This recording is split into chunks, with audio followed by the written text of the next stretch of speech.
Question set 10, ठीक है ना। और क्वेश्चन नंबर 1 से शुरू करते हैं। क्वेश्चन नंबर 1, पहला क्वेश्चन है श्रेणी पूरा करो। श्रेणी आपको पूरी करनी है, ठीक है। और श्रेणी है 3, 8, 3, 8, 15, 24। और इसके बाद क्या, इसके बाद तो मेरे को लग रहा है ये सीधे सीधे सिंपल डिफरेंस है। यहाँ पे -5, यहाँ पे +5 है, ठीक है ना। यहाँ पे 7 जुड़ रहा है, 9 जुड़ रहा है, और यहाँ पे क्या जुड़ेगा, 11 जुड़ेगा, तो ये आ जाएगा 35, ठीक है। पहले जोड़ घटाने से शुरू करना है, फिर स्क्वायर, फिर जैसे भी हो। ये पहला क्वेश्चन हो गया, ठीक है। क्वेश्चन 2, ये कह रहा है 2 की पावर 5, ये तो आसान सा है। 2 की पावर 5 बराबर कितना हो जाएगा, 2 2 2 2, कितना गुणा करते रहो 5 बार, ठीक है ना। 2 दूनी 4 दूनी 8 दूनी 16 दूनी 32, 2 दूनी 4 दूनी 8 दूनी 16 दूनी 32 ही तो हो गया। इसी का क्वेश्चन 3 ये यहीं पे समाप्त हो गया। 1 नंबर का क्वेश्चन वैसे भी क्या होना है, कैलकुलेशन, ठीक है। इसके बाद कह रहा है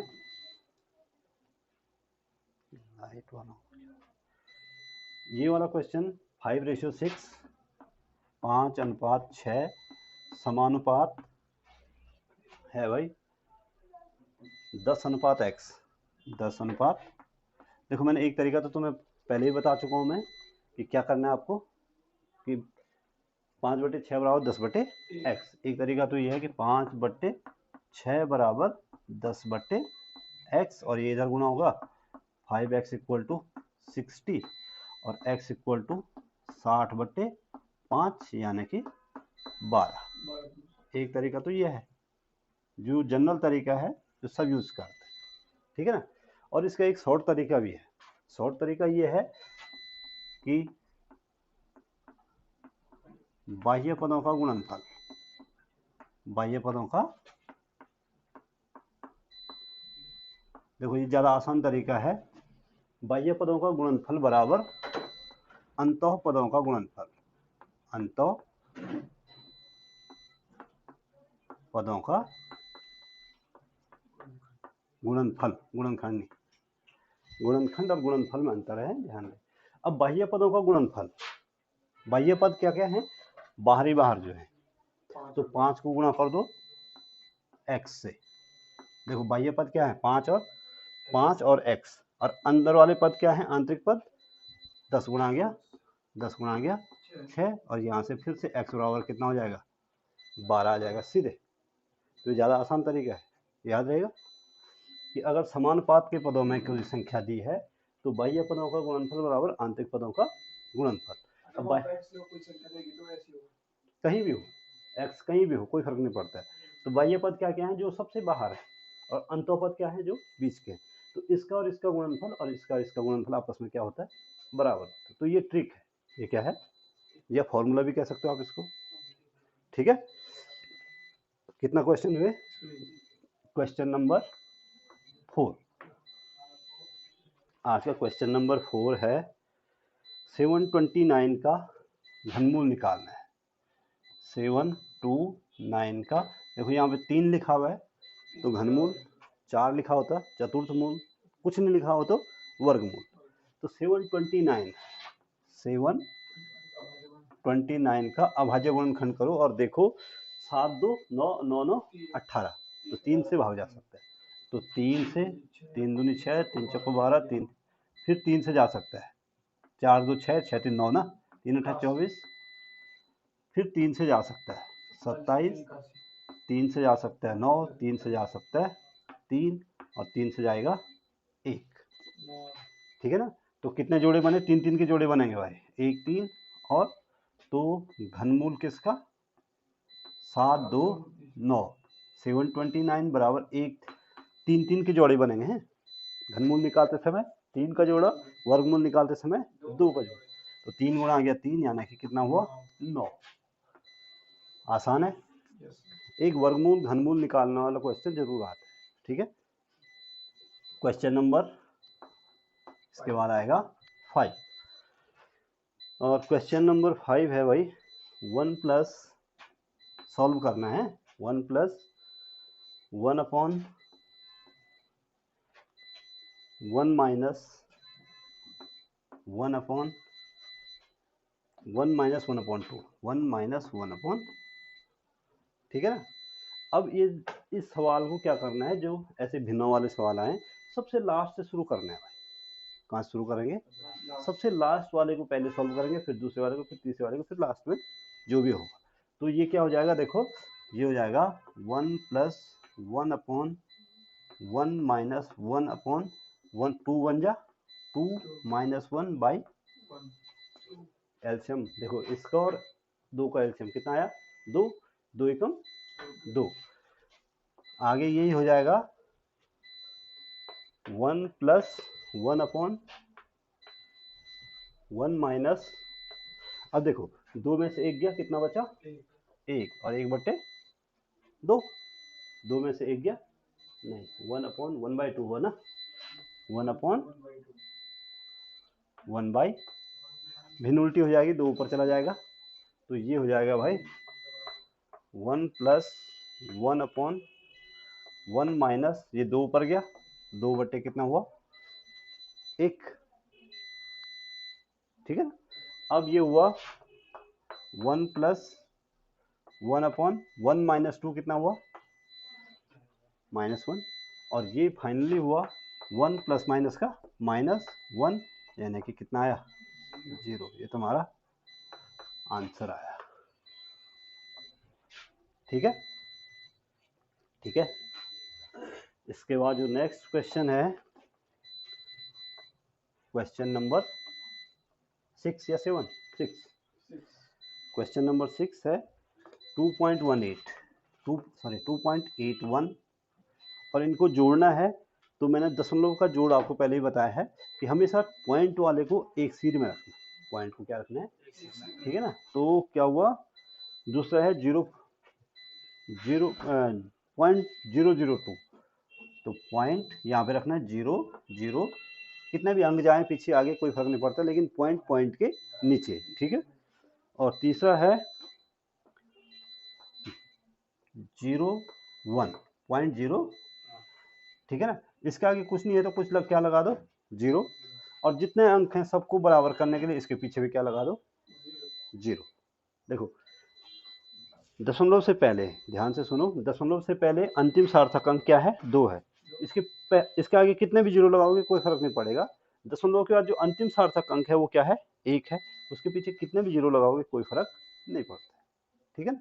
यानी 0.1 को हम लिख सकते हैं 0.0000, 0.1 को हम लिख सकते हैं 0.10000, जितना मर्जी उतना 0 लगा लो, ठीक है ना। तो अब इनको जोड़ लो, 2 1 1 2, 8 का 8, पॉइंट को अपनी सीध में लगाओ, और 2 का, ये आपका क्या आ गया आंसर है, ठीक है, आसान है। क्वेश्चन नंबर आज का 7, क्वेश्चन नंबर 7 है 392 बाई, इसके अंदर क्वेश्चन मार्क है भाई, इसके अंदर क्या है, यानी ये आपको निकालना है इक्वल टू 28, इक्वल टू, ठीक है ना। अब हम मान लेते हैं, माना 392 है भाई, है ध्यान दें 392, और इसके बटे में हम मान लेते हैं √x है, क्या है, जो संख्या हमें मालूम नहीं हमने x मान लिया उसको, बराबर कितना 20, ये √x इधर जाएगा, तो √x बराबर हो जाएगा 392 बाई, ये 28 इधर आ गया, पक्षांतर करना आ जाएगा, और 392 में भाग दो 28 का, कितना आवाज आ रहा है,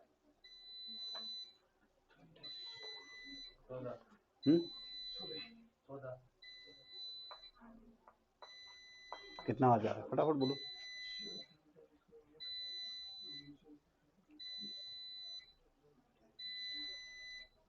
हाँ कितनी बार जा रहा है? 9 बार नहीं 14 बार जा रहा है। कितनी बार जा रहा है? देखो 14 को गुणा 14 अट्ठा कितना होता है? 112। ठीक है, और 11 हासिल हुआ, 14 दूनी 28 और 11 39 हुआ ना। और अंडरूट एक्स बराबर कितना, सॉरी, इसलिए एक्स बराबर हो गया 14 का अंडरूट हटाने के लिए वर्ग कर देते हैं, दोनों पक्षों का क्या कर देते हैं? वर्ग। तो एक्स बराबर हुआ भाई 196। तो ऐसा क्वेश्चन भी आ सकता है और ये तुम्हारा क्या हो गया? आंसर। आसान है, ठीक है। और क्वेश्चन नंबर कौन सा आएगा? 8 का यहीं पे कर लो, इसको भी सॉल्व। ये कह रहा है कि सरल रूप निम्नतम पदों में लिखो। निम्नतम पदों का मतलब है इसको कम से कम सरल करो, ठीक है। और ये है भाई 444 4 4 4 बट्टे 6 2 9 6 2 9 किससे काटता है? मेरे ख्याल 17 से कट रहा था ये। कितना? 12/17। ठीक है कट रहा है वो। हो गया, यहाँ तक हो गया। मिटा दूं? मिटा दूं इसको? देख लो एक बार, चेक कर लो।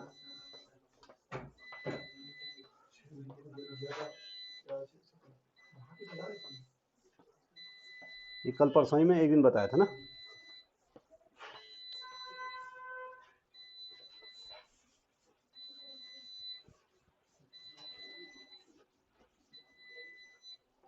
अभी हम चलते हैं नेक्स्ट क्वेश्चन पे, और वो है क्वेश्चन नंबर,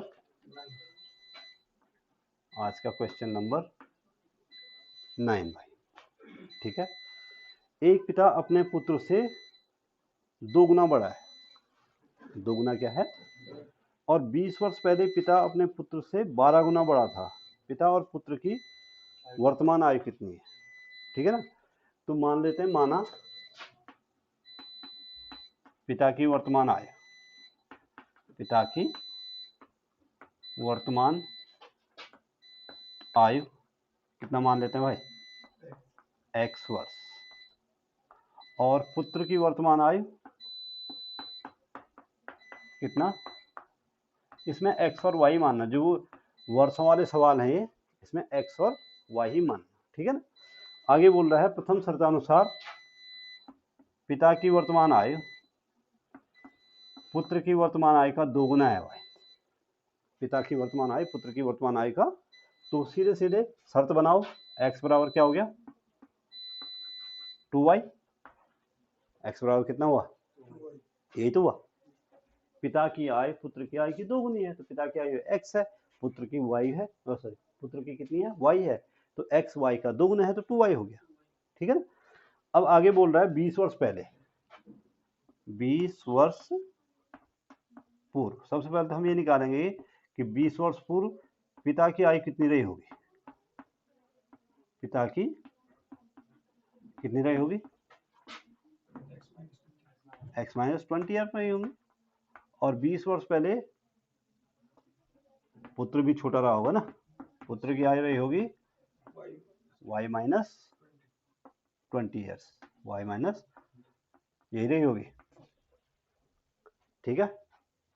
और द्वितीय शर्त, दूसरी शर्त बोल रहा है भाई, द्वितीय शर्तानुसार 20 वर्ष पहले, 20 वर्ष पहले पिता पुत्र के आयु का 12 गुना था। कितना गुना था? तो पिता की आयु कितनी थी? x माइनस 20, x माइनस, और बराबर हो जाएगा भाई कितना गुना? 12 गुना आ गया y माइनस 20 हो गया ना। और x माइनस 20, x माइनस बराबर हुआ भाई 12y माइनस 12 दूनी 240, यही हुआ। और एक तरफ x minus 12y, x minus बराबर ऋण 240 और धन 20। x की जगह पे कितना है भाई? 2y है ना, तो यहाँ पे सीधे 2y रख दूं। x की जगह 2y रखो, तो 2y माइनस 12y बराबर माइनस 240 में से 20 गया, 220 बचेगा। और ये 2y में से 12y गया, कितना बचा? -10 माइनस प्लस, घट रहा ना, ये जुड़ रहा है। जोड़ घटाने में चिन्ह उसका आएगा जो बड़ी राशि हो। तो यहाँ पे बचा -200 और y बराबर कितना आ गया? y बराबर आ जाएगा फाइनली -220 बटे माइनस, अब माइनस माइनस क्या हो जाएगा? कट जाएगा। तो y बराबर आया 22, y बराबर आया, y बराबर, और y बराबर 22 कहाँ पे रखो? समीकरण फर्स्ट में, यहाँ पे रख दो y का मान, ठीक है ना। तो x बराबर कितना हो गया? 2 गुणा आ गया y, x बराबर हुआ 44। x बराबर पिता की वर्तमान आय, पिता की वर्तमान आयु कितने वर्ष हुई? 44 वर्ष। और पुत्र की वर्तमान आयु हुई कितनी?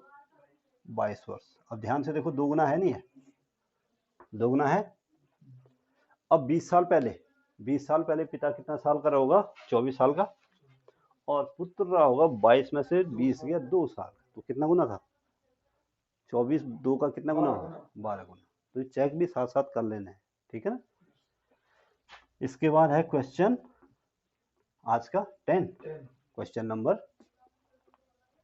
ये कह रहा है एक संख्या ज्ञात करो जिससे ये परसों बताया था, 15 से गुणा करो 196 अधिक हो जाती है, बताया था।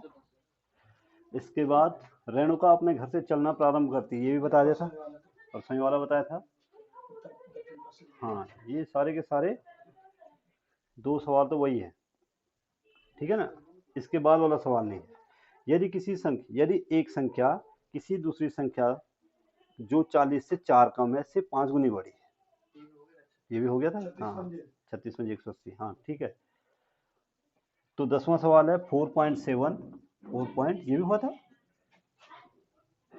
इंटू 4.7 इंटू -1.3 इंटू 1.3 बट्टे 4.7 नहीं होता ना, -1.3।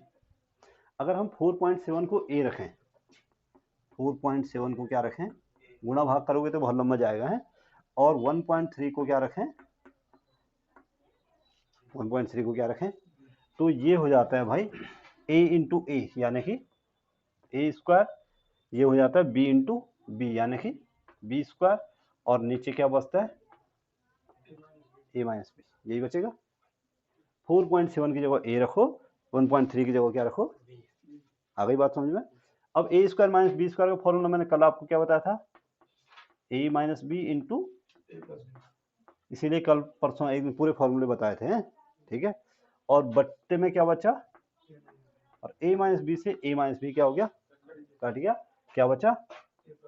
a प्लस बी, मान रखो 4.7, b का मान 1.3, 7 3 10, 4 1 5 1 6, 6.0 या 6 आपका क्या हो गया?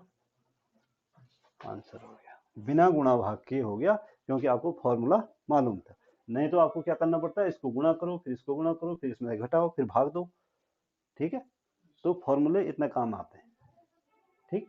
और अगर आप एग्जाम में कर रहे हो तो आप इतना इनको लिखने की आवश्यकता नहीं है, सीधे आप इसको a स्क्वायर मानोगे, इसको b स्क्वायर मानोगे, मन में ही कैलकुलेशन होनी। ये a minus B, a square minus B square, आपने सोचा a minus B, a plus B होता है, ये कट जाएगा, बचेगा a प्लस बी। तो आपने सिंपल ये और ये क्या कर देने? जोड़ देने, क्योंकि एग्जाम में इतना टाइम नहीं मिलता कि आप उसको कैलकुलेट करो। और ये लिखने की तो जरूरत, सिर्फ उतना ही थ्योरी लिखो, रफ में उतना ही फॉलो करो जितने की जरूरत है।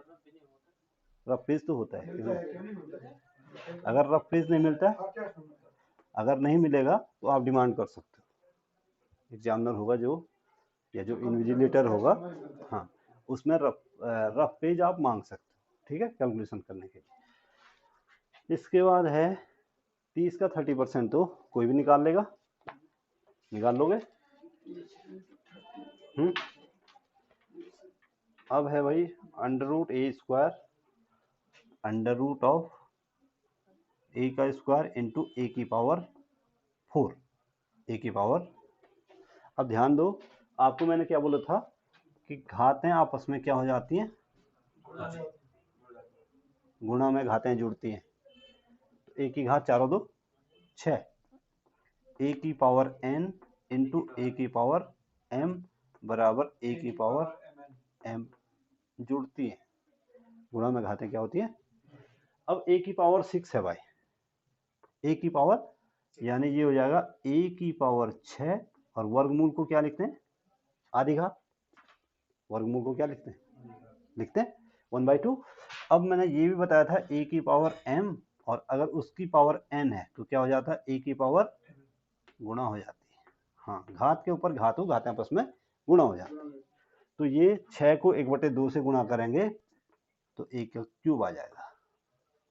6 को 2 से भाग दो, कितना आया, 3 ही तो आया, हो गया। ठीक है, ठीक है। इसका क्वेश्चन नंबर कौन सा,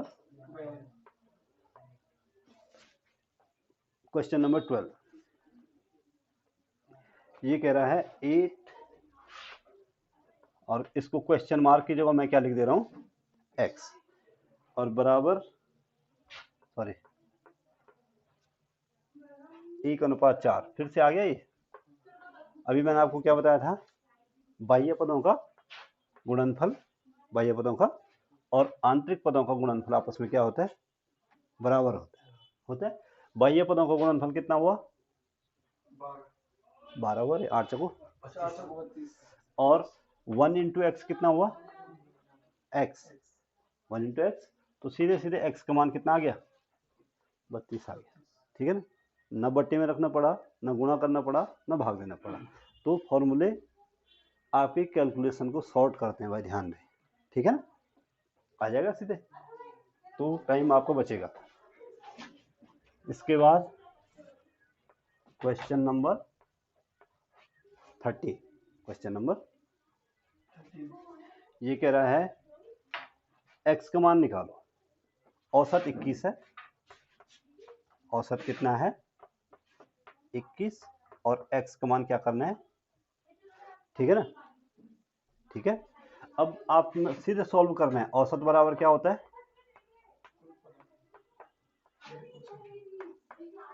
पदों का योग बटे पदों की, ये तो हल्ला क्यों मचा रहे हैं,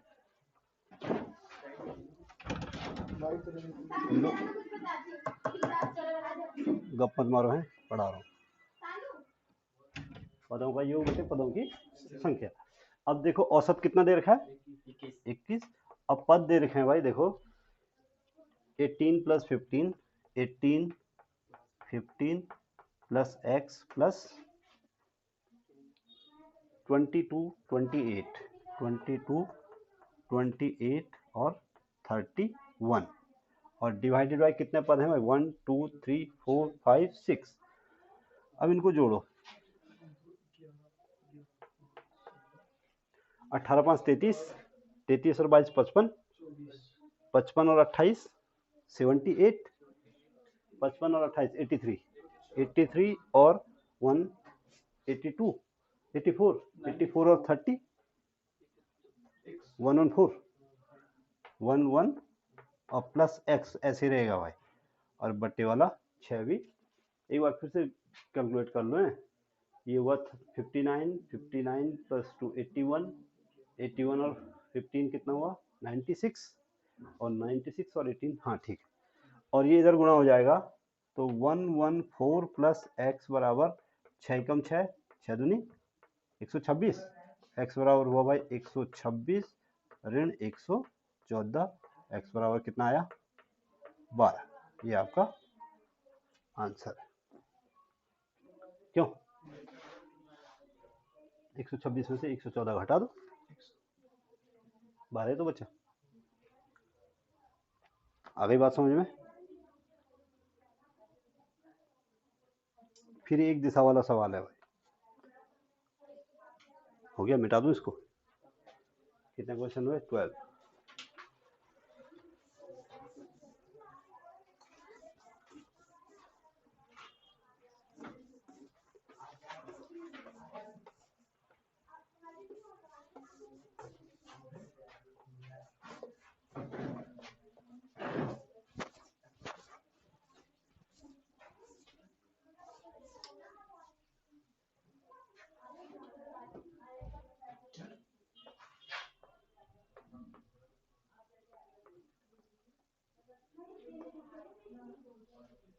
अभी क्वेश्चन नंबर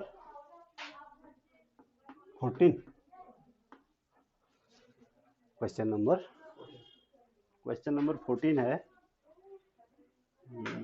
एक व्यक्ति पश्चिम दिशा में 15 किलोमीटर जाता है भाई। अब आपको एक चित्र बनाना है।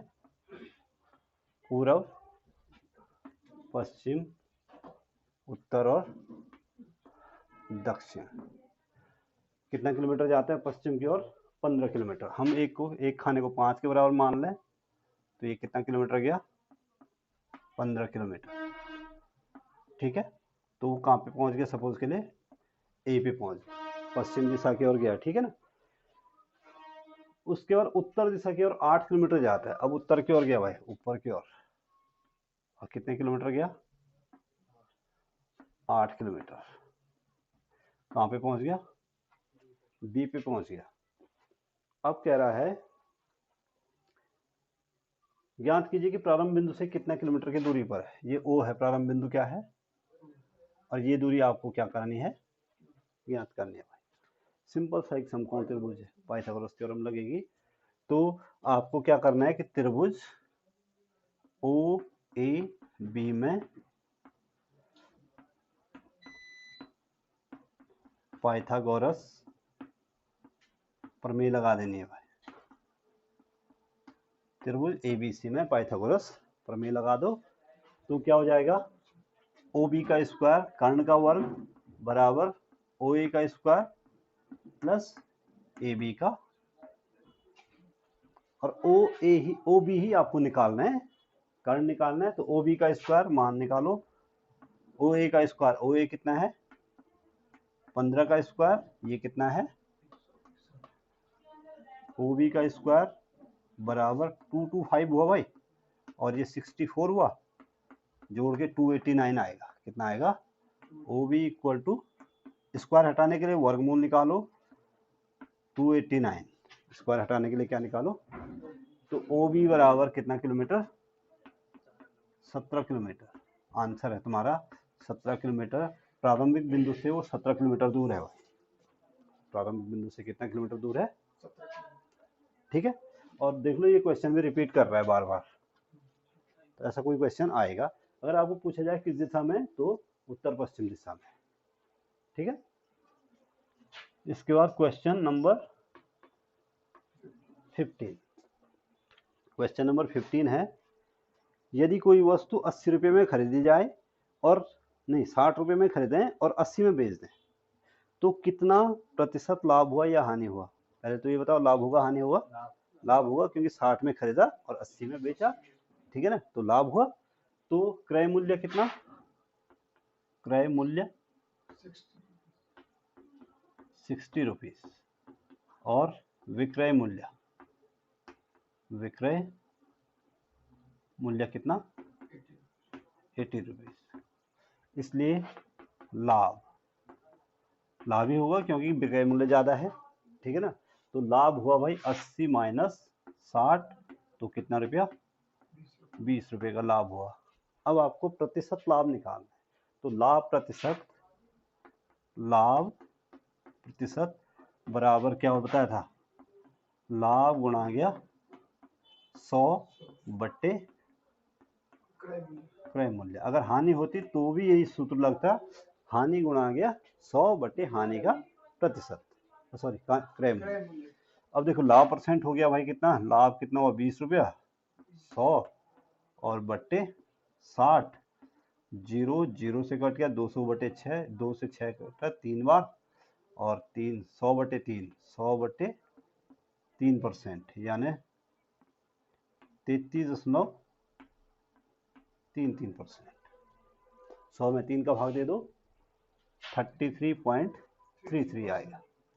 इतना परसेंट का क्या हुआ, लाभ हो गया भाई, ठीक है ना।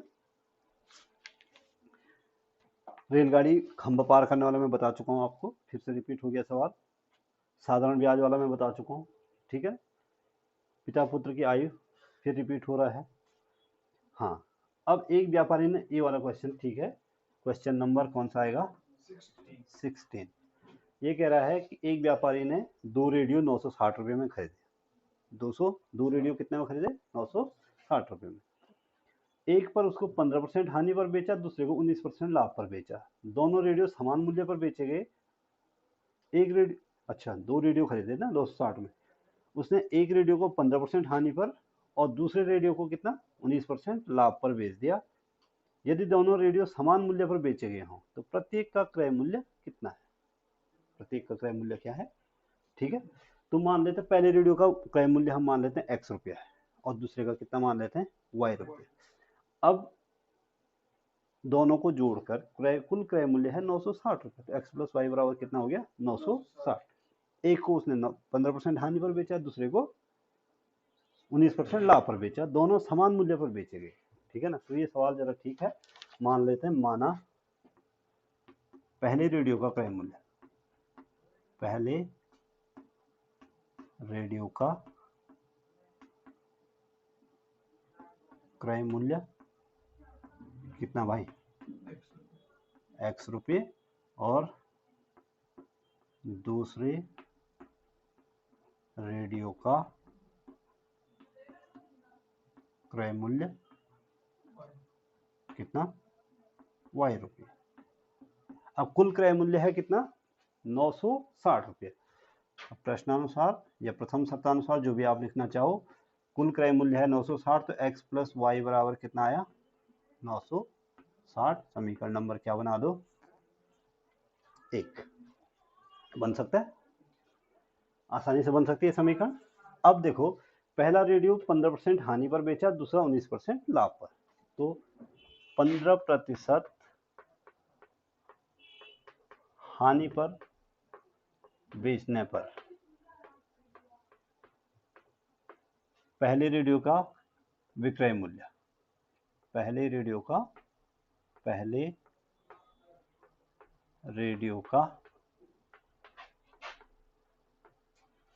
विक्रय मूल्य, विक्रय मूल्य बराबर क्या होता है भाई, क्रय मूल्य माइनस हानि बराबर क्रय मूल्य माइनस हानि। मैं डिटेल में बता रहा हूँ, ठीक है ना, आपको वहां पे इतना डिटेल लिखना नहीं है, ठीक। क्रय मूल्य कितना था पहले रेडियो का, x, और हानि हुआ x गुणा गया 15/100, यही तो हुआ। तो 15 यानी कि कितनी बार कटा, 5 3 15 20, तो ये हुआ x minus 3/20, x minus 3/20 x, यानी क्रय मूल्य हुआ, एलसीएम कितना आया 20, ये हुआ 20x माइनस 3x, तो इसका क्रय मूल्य हुआ भाई 17x/20। यही हुआ, यही हुआ। 5 से 15 कटा 3 बार, अब 5 से 100 कटा 20 बार, 5 से ऊपर नीचे काट देना। अब 19% दूसरा रेडियो जो है क्या बचा, 19% लाभ पर बेचने पर। दूसरे रेडियो का विक्रय मूल्य, दूसरे रेडियो का कितना हो जाएगा, अब विक्रय मूल्य बराबर क्या होगा, माइनस ही होगा, इसमें भी क्रय मूल्य प्लस लाभ। क्रय मूल्य कितना था दूसरे रेडियो का,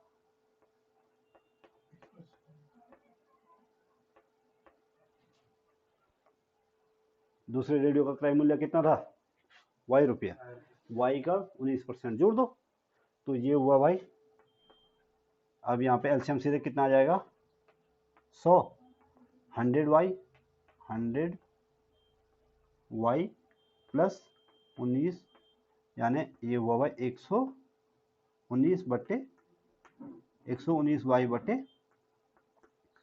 100 रुपये। ठीक है, अब प्रश्न में बोला हुआ है, प्रश्नानुसार दोनों रेडियो का विक्रय मूल्य समान है भाई, पहला रेडियो का भी और दूसरे का भी विक्रय मूल्य क्या है, तो पहले रेडियो का विक्रय मूल्य है 17x/20 और दूसरे रेडियो का विक्रय मूल्य है 119y/100।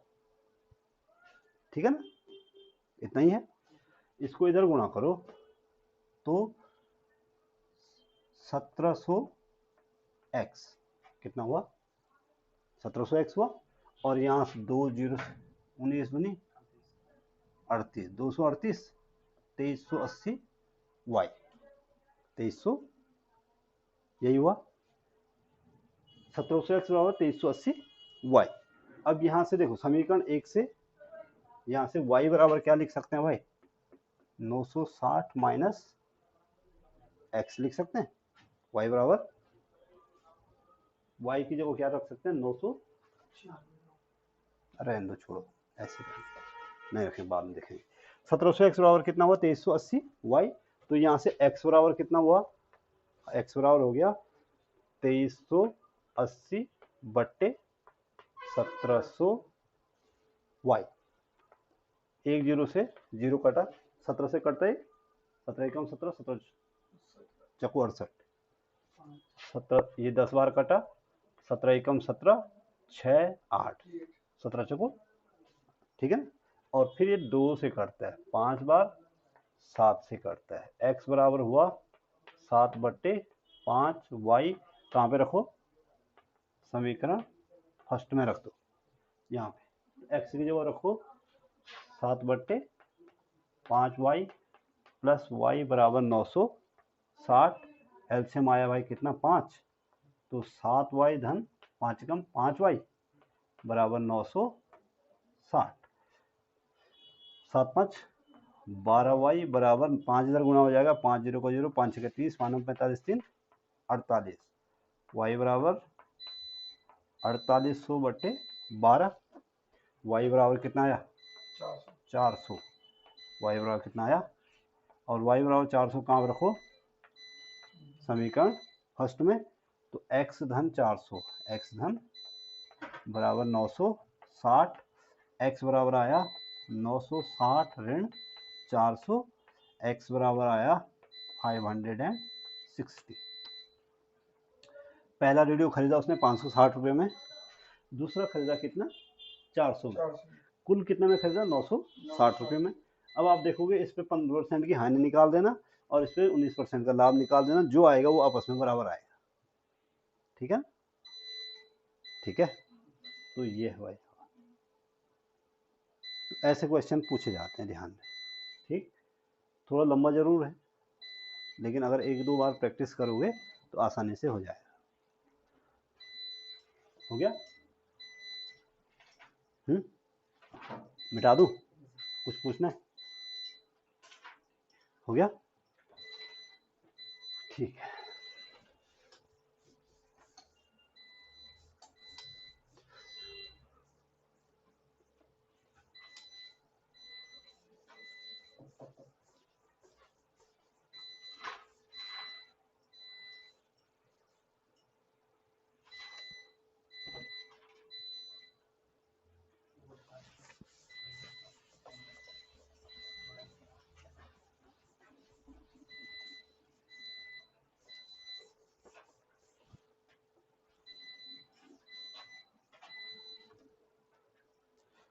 कितने क्वेश्चन हो गए थे, 16 हो गए, ठीक है। क्वेश्चन नंबर 70, अब 400 का 20% क्या निकालना है, क्यों निकाल लोगे, वही औसत वाला सवाल है, 6 8 10 8 ये भी कर लोगे। 5 रुपये प्रति सैकड़ा प्रति वर्ष ब्याज की दर से कोई धनराशि कितनी अवधि में दुगनी हो जाए।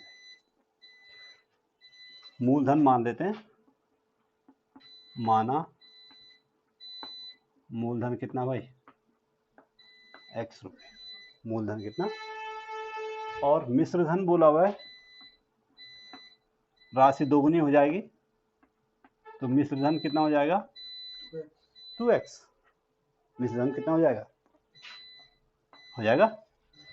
और दर दे रखी है भाई 5%। ब्याज दर कितनी है 5% वार्षिक। अब यहाँ पे थोड़ा सा कंफ्यूज है कि चक्रवृद्धि ब्याज है या फिर साधारण ब्याज, कुछ दिया नहीं है, ठीक है ना।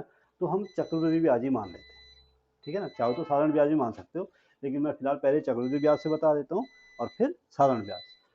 अब चक्रवृद्धि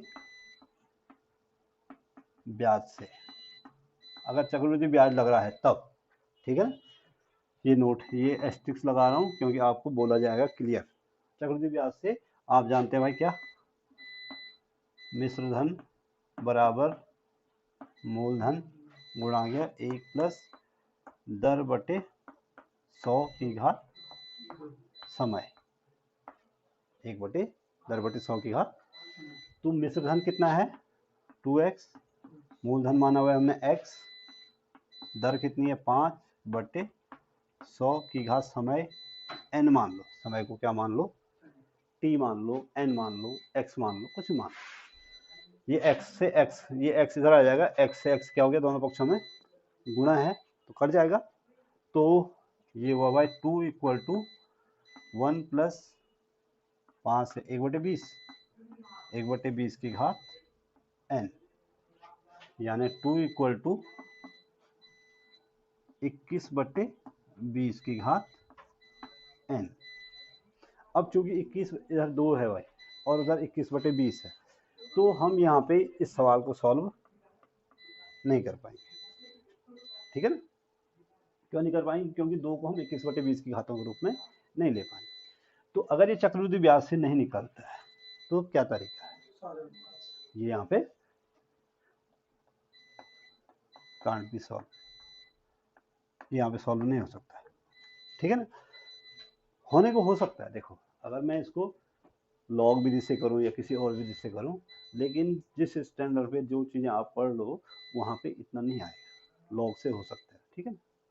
तो लॉग क्योंकि हमारे पास समय ना तो लॉग टेबल है, लॉग टेबल हो भी जाए तो भी आपके लिए ये क्वेश्चन प्रैक्टिकल नहीं है। तो अब आप क्या करोगे, साधारण ब्याज पर,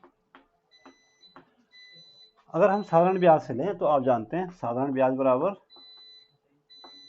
साधारण ब्याज बराबर मूलधन गुणा गया दर गुणा गया समय अब बटे 100 बटे। अब साधारण ब्याज अगर राशि दोगुनी हो रही है, मूलधन कितना है x, मिश्र धन कितना है 2x, तो ब्याज कितना लगा 2x में से x घटाएंगे, जितने राशि थी उतना ही ब्याज लगेगा, तभी दोगुना हो। तो साधारण ब्याज इस समय कितना हो गया x हुआ ना, क्योंकि हम क्या करेंगे 2x में से x को घटा देंगे, मिश्र धन माइनस मूलधन, और बराबर मूलधन कितना है x, दर कितनी है 5, समय निकालना है, समय को हम n मान लें और बटे 100, 2x में से x से कितना बचा x, और बराबर 5 से 20 बार कटा, x बटे 20, x बटे गुणा गया n, ये इधर गुणा हो जाएगा तो n बराबर हो जाएगा 20x बटे x, x से कैंसिल हो जाएगा, n बराबर 20 वर्ष में। अगर 5% साधारण ब्याज लगेगा तो 20 वर्ष में क्या हो पाएगा, दोगुना हो पाएगा, ठीक है ना। तो आपको अगर बोला गया है वैसे तो इसको देना चाहिए, क्वेश्चन वाले को क्या करना चाहिए, साधारण ब्याज कितना लग रहा है या चक्रवृद्धि ब्याज लग रहा है ये देना चाहिए, ठीक है ना। अभी क्वेश्चन नंबर 18, क्वेश्चन नंबर 18, 3 पुरुष, ये महिला पुरुष वाला भी आता है भाई, ठीक है ना। 3 पुरुष या 7 औरत किसी काम को 32 दिन में करते हैं, यानी 3 पुरुषों का काम और 7 औरतों का काम आपस में क्या है, बराबर है। इस कार्य को 6 पुरुष और 2 औरतें मिलकर कितने दिन में करेंगे? तो देखो 3 पुरुष बराबर कितने महिलाएं किसी काम को 32 दिन में करती हैं, यानी कि 3 पुरुषों का काम और 7 महिलाओं का काम आपस में क्या है, बराबर है। आप 3 पुरुष लगा दो तो भी 32 दिन में होगा और 7 महिलाएं लगा दो तो भी 32 दिन में होगा, ठीक है ना। तो एक पुरुष बराबर, हम महिला पुरुष को आपस में इंटरचेंज कर लेंगे, एक पुरुष बराबर कितना हो गया, 7/3 महिला का काम, ठीक। अब कह रहा है इस कार्य को, यानी कि 3 पुरुष या तो 3 पुरुष पूरा काम करते हैं, पूरा काम करते हैं, 3 पुरुष पूरा काम कितने दिन में करते हैं, 32 दिन में। भाई कितने दिन में? तो एक पुरुष कितने दिन में करेगा, एक पुरुष पूरा काम करेगा, एक पुरुष पूरा काम करेगा भाई कितना, 32 गुणा गया 3, यानी कि 96 दिन में, 96, एक पुरुष पूरा काम करेगा 96 दिन में भाई। और एक महिला पूरा काम करेगी, एक महिला पूरा काम करेगी, देखो 96 गुणा गया 7/3, 7/, एक पुरुष 7/3 महिला के बराबर, तो एक महिला पूरा काम करेगी 3 32, 7 दूनी 14, 7 21 और 224 दिन में, 200, अकेली महिला 224 दिन में करेगी, अकेला पुरुष कितने दिन में करेगा, 96 दिन में। अब 6 पुरुष और 2 महिलाएं, 6 पुरुष धन 2 महिलाएं,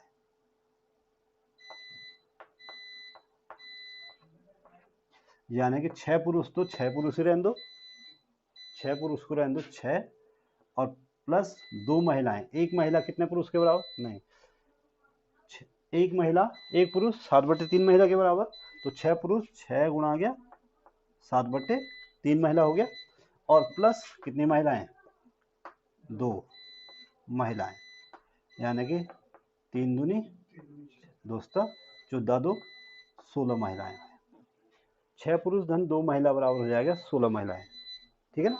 अब एक महिला कितने दिन में करती है, 224 दिन में, तो 16 महिलाएं अर्थात 16 महिलाएं पूरा काम करेंगे, पूरा काम एक महिला कितने दिन में करेगी, 224 और बट्टे 16, 16 एकम 16, 16 एकम 6 4, 16 चौका, तो 14 दिन में निपट जाएगा भाई काम। कितने दिन में निपटेगा, 6 पुरुष और 2 महिलाएं, 6 पुरुष और 2 महिलाएं इक्विवेलेंट हैं 16 महिलाओं के, और एक महिला पूरा काम करती है 224 दिन में, तो 16 महिलाएं कितने दिन में करेंगी, 14 दिन में। तो इसका मतलब है 6 पुरुष और 2 महिलाएं पूरा काम 14 दिन में निपटा देंगे, ठीक है। तो ये महिला पुरुष वाला क्वेश्चन भी आता है। कितने क्वेश्चन हुआ, 18। ये एक्सरसाइज समाप्त, आगे बढ़ते हैं थोड़ा सा। क्वेश्चन 19, टाइम कितना हो रहा है, 125/0.05 का, इस पे भी अंडर रूट है और इस पे भी क्या है भाई, अंडर रूट है, ठीक है ना। अब दोनों देखो, मैंने आपको बताया था कि √a/√b बराबर √a/, बताया था, तो ये हो जाएगा √125/0. एक ही उसमें लिख सकते हैं, नीचे 2 स्थान 0 है तो किससे गुणा कर देंगे, 100 से गुणा करो, 100 से भाग दे दो, तो ये हुआ भाई 125, 100 से गुणा करेंगे 2 0, और यहाँ बट्टे में क्या बचा 5, और 5 से गुणा 2500, और 2500 का वर्गमूल 50। ये आपका देखो जितना जीरो होंगे उनमें से एक जीरो बाहर आएगा और 25 का वर्गमूल कितना आया 5। ठीक है ना। 2500 का वर्गमूल अगर आप गुणनखंड विधि से नहीं करना है, देखो 2500 का 25 गुना आ गया 100 लिख देना है, 25 गुना आ गया 25 का वर्गमूल 5, 100 का 10।